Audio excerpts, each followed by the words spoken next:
भगवान जगन्नाथ जी ने क्यों पहने आलू के पराठे के कपड़े? ये कथा जुड़ी है भगवान जगन्नाथ और उनकी अनोखी लीला से, जिनका मुख्य धाम है जगन्नाथ मंदिर पुरी। आपने पूछा, भगवान जगन्नाथ जी ने क्यों आलू के पराठे के कपड़े पहने? ये प्रश्न प्रतीकात्मक है और इसके पीछे भक्ति, प्रेम और सरलता की अद्भुत कथा छिपी है। पुरी धाम में एक बार एक गरीब भक्त रहता था। उसका नाम था माधव। वह बहुत ही निर्धन था, लेकिन उसके हृदय में भगवान के लिए अथाह प्रेम था। हर दिन वह मंदिर जाता, लेकिन उसके पास चढ़ाने के लिए कुछ नहीं होता था। एक दिन उसकी पत्नी ने घर में बचा हुआ थोड़ा सा आटा और 2 आलू दिए। उसने उनसे साधारण सा आलू का पराठा बनाया। माधव बोला, हे प्रभु, मेरे पास आपको देने के लिए यही है। इसे प्रेम से स्वीकार कर लीजिए। मंदिर में उस दिन भोग की भव्य व्यवस्था थी। 56 भोग सजाए गए थे। लेकिन जब पुजारी ने आरती के बाद देखा तो पाया कि भगवान के वस्त्रों पर हल्का सा घी और आलू की महक थी। सब चकित रह गए। रात में पुजारी को स्वप्न आया। स्वयं भगवान जगन्नाथ प्रकट हुए और बोले, आज मैंने अपने भक्त माधव के घर जाकर उसका आलू का पराठा खाया। उसका प्रेम मेरे लिए 56 भोग से भी बड़ा है। ये वाक्य प्रतीकात्मक है। इसका मतलब यह है कि भगवान ने अपने भक्त के प्रेम को इतना स्वीकार किया कि मानो उन्होंने उसी प्रेम को वस्त्र के रूप में धारण कर लिया। भक्ति में वस्त्र, भोजन, सोना चांदी का मूल्य नहीं, भाव का मूल्य है। अगले दिन मंदिर में चर्चा फैल गई। लोग माधव के घर पहुंचे। उन्होंने देखा, वहां सादगी थी, गरीबी थी, लेकिन अद्भुत शांति थी। माधव रो पड़ा, प्रभु मेरे घर आए, मैं तो योग्य भी नहीं था। उसी रात फिर स्वप्न हुआ। भगवान बोले, जहां प्रेम है वहीं मैं हूं।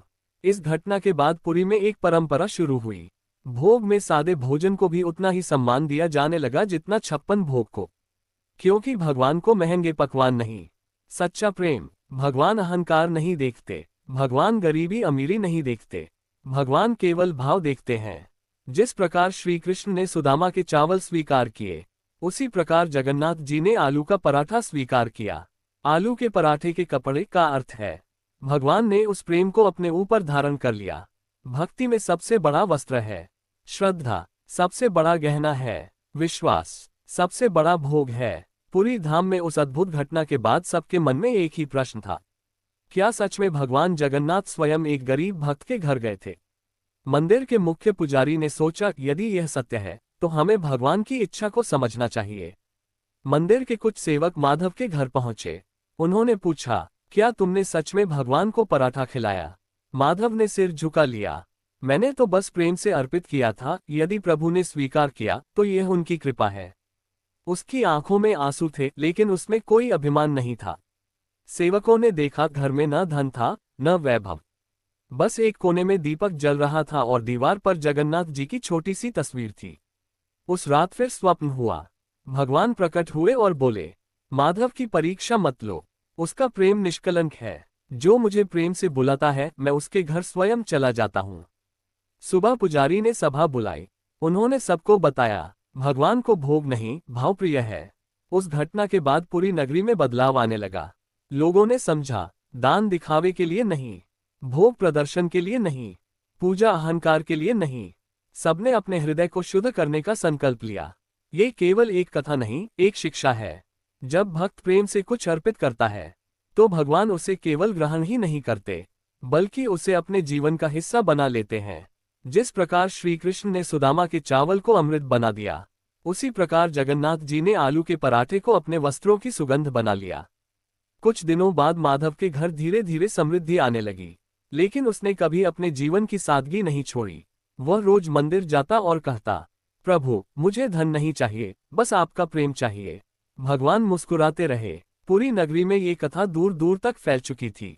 जब ये समाचार राज्य के राजा तक पहुंचा तो वे भी आश्चर्य में पड़ गए। राजा स्वयं भगवान जगन्नाथ के परम भक्त थे।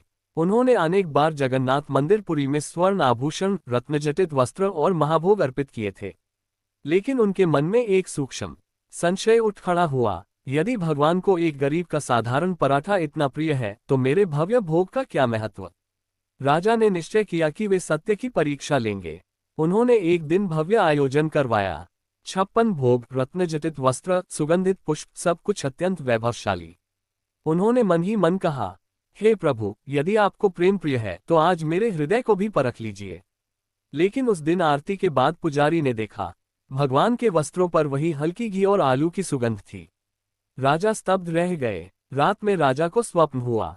भगवान प्रकट हुए और बोले, राजन, तुम्हारा भोग भी मुझे प्रिय है, परंतु जब उसमें सूक्ष्म अहंकार का अंश आ जाता है, तब वह माधव के प्रेम से हल्का हो जाता है। राजा रो पड़े। उन्होंने समझ लिया, भक्ति में दिखावा नहीं होना चाहिए। अगले दिन राजा स्वयं माधव के घर गए। उन्होंने उसके चरण स्पर्श किए। माधव घबरा गया। राजन, आप ये क्या कर रहे हैं?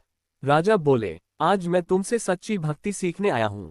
उस दिन से राजा ने भी अपनी पूजा में सादगी और विनम्रता को स्थान दिया। आलू के पराठे के कपड़े अब पुरी में एक कहावत बन गई, जिसका अर्थ था, जो निष्कपट और निर्मल हो। जिस प्रकार श्री कृष्ण ने सुदामा के तंदुल को अपनाया, उसी प्रकार जगन्नाथ जी ने माधव के पराठे को अपना बना लिया। धीरे धीरे पूरे राज्य में ये संदेश फैल गया, धन से बड़ा है भाव, भोग से बड़ा है प्रेम, वस्त्र से बड़ा है विश्वास। पुरी धाम में आने वाले हर यात्री को ये कथा सुनाई जाने लगी। पुरी धाम में अब एक नई श्रद्धा जाग चुकी थी। राजा, पुजारी और नगरवासी सब समझ चुके थे कि भगवान जगन्नाथ को सबसे प्रिय है निर्मल प्रेम। परंतु भगवान की लीला अभी समाप्त नहीं हुई थी। एक दिन पूरी नगरी में भयंकर वर्षा होने लगी।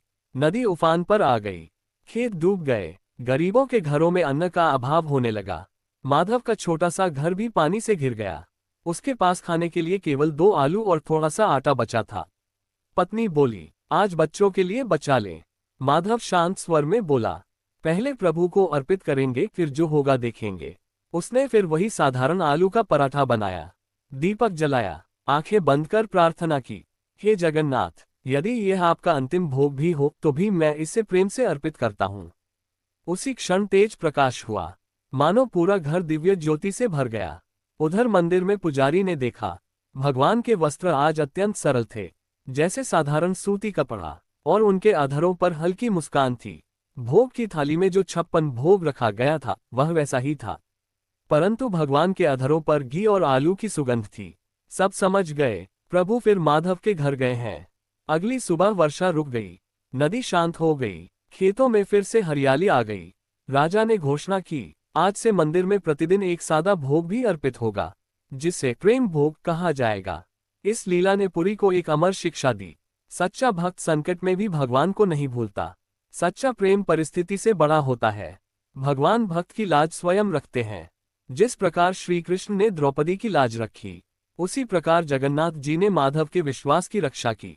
अब ये केवल कथा नहीं रही, यह विश्वास बन गया कि तो भगवान उसे केवल स्वीकार नहीं करते, बल्कि उसे अपने स्वरूप का हिस्सा बना लेते हैं।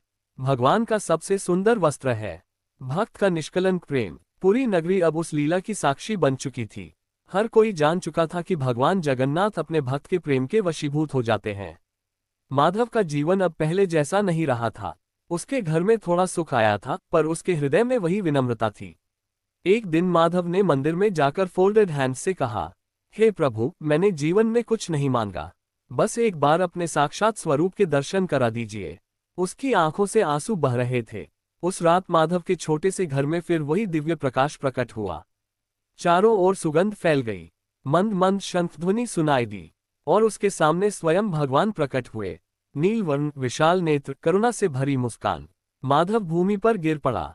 प्रभु, भगवान ने उसे उठाया और कहा, माधव, तुम्हारा प्रेम ही मेरा वस्त्र है, तुम्हारा विश्वास ही मेरा आभूषण है, तुम्हारे आलू के पराठे ने मुझे बांध लिया है।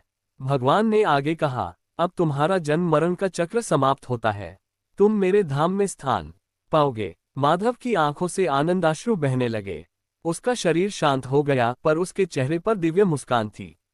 अगले दिन जब लोग उसके घर पहुंचे तो पाया वह ध्यानावस्था में ही परम शांति को प्राप्त हो चुका था। उस दिन से जगन्नाथ मंदिर पुरी में एक विशेष परंपरा शुरू हुई। प्रतिदिन एक सादा भोग अर्पित किया जाता है, जो स्मरण कराता है कि भगवान को प्रेम सबसे प्रिय है। लोग इस कथा को सुनकर समझते हैं, भक्ति में धन नहीं, भावना चाहिए। पूजा में दिखावा नहीं, विनम्रता चाहिए। जीवन में अहंकार नहीं, समर्पण चाहिए। आलू के पराठे के कपड़े कोई साधारण वाक्य नहीं, यह एक आध्यात्मिक प्रतीक है। जब भक्त प्रेम से अर्पण करता है, तो भगवान उसे अपने स्वरूप का हिस्सा बना लेते हैं। जिस प्रकार श्री कृष्ण सुदामा के तंदुल से प्रसन्न हुए, उसी प्रकार जगन्नाथ जी माधव के पराठे से प्रसन्न हुए। भक्त का प्रेम ही भगवान का श्रृंगार है। निष्कपट हृदय ही सच्चा उपहार है। जहां भाव है वहीं प्रभु का द्वार है।